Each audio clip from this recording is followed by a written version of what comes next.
All right. So next we're going to work on the hips a little more thoroughly. So if you could take the left leg forward first like this, so left leg forward. So you're in like this in 90-degree angles, okay?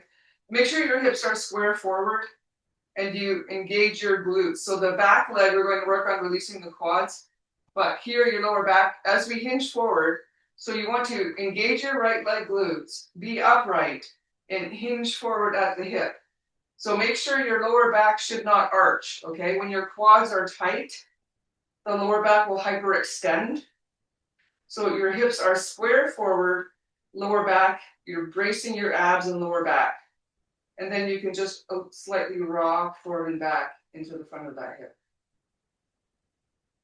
Okay, and now we're going to turn, slight rotation toward the front leg, and again, continue a bit of rocking action. And always be sure that you're not allowing the lower back to arch. Okay, and then come back up to middle and turn away from the front leg. Keep the front leg, the knee in the direction of the toes. Okay, and then we'll switch directions. Bring the other leg forward. Okay, so start this one, knee over hip, knee over ankle. Hips are square forward, these glutes engaged. Brace your abs and lower back and slight hinge forward.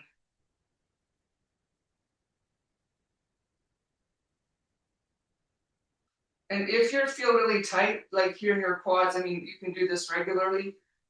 And now we're going to turn slightly toward the front leg.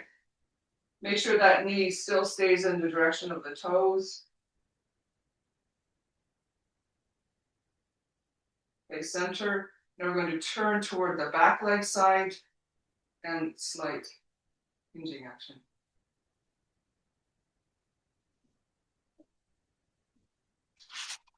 Okay. So we're going to continue here with the adductors a little more and the psoas. So we're going to next, similar concept for hip mobility, but the angle is like this, the leg is to the side. So here what the parameters are, your hips should be square forward. When you bring the leg out, you might have to be this angle, like it might not be directly out with the knee. The toes and the knee must be pointing the same direction, and the hips square. So if the hips are square, you'll get a gauge as to where you can plant your leg. And when we rock out, keep the knee back and hips square forward. And then as you rock to the side, you'll feel this here in the psoas muscle and your adductors. Just be sure that you're not twisting. And this knee, often people have the toes back too far. The knee and the toes should be pointing same direction. This knee shouldn't be going in. If it is, you have to adjust your foot. Okay, now let's do the other side. Okay, so first square the hips.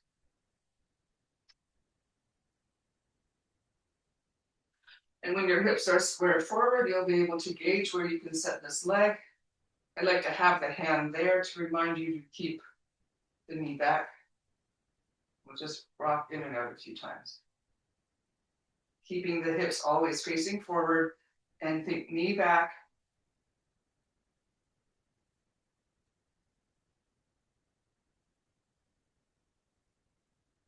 Okay.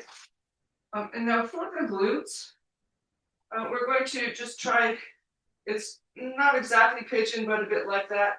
So you'll take the right leg across the back of the left foot like this. So be sure you don't arch your back out. And then keep the hips square forward. And keep your shoulders square forward. So here the objective is to feel a stretch on the outside of that hip. Not necessarily to come down into the pigeon, okay? So just keep yourself square to the floor. Make sure you're not twisting your back. But you're helping release the tightness of the femur on the outside of the hip. If you feel it in your groin, then just that those muscles are really tighter and you need to keep doing what we did just a moment ago. Okay, release. And now we're switching to the other leg. So you bring the leg across slightly, bracing your lower back. And keep the hips square forward. Then in the right hip, you know, when you get into that right hip, keeping the hips square, keep your arms supporting. The focus here is not so much your beautiful position, but that it's accurate. And you're working on keeping the hips squared forward, and the femur right side is rotating internally in your right hip. So you should feel that stretch on the outside of the right hip.